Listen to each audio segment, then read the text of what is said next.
We're in Pacific County, sort of oyster country here, where a lot of oyster production in the state of Washington takes place. I'm going to continue my efforts to help the oyster farmers, who are one of the bedrock industries here, protect and maintain their oyster beds.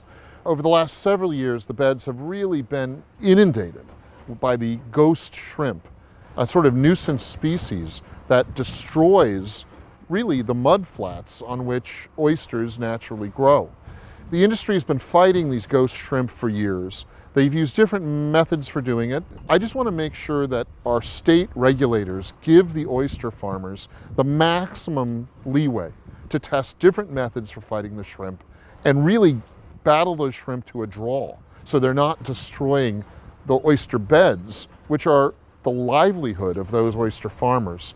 I had a proviso in the last operating budget that would have required the Department of Ecology, which has regulatory control over some of these measures to fight the ghost shrimp, to act in a timely manner in issuing permits to the oyster farmers for fighting the shrimp, and not allow them to drag out the process, which a lot of agencies and bureaucracies are inclined to do.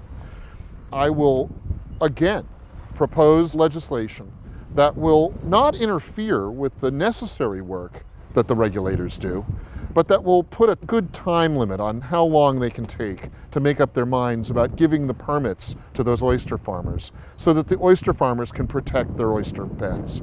This is a necessary thing to protect and maintain one of the most important industries here in coastal Washington. We've got to protect those oyster farmers. They really are farmers, and they are, like all farmers, an essential part of the economy of this state.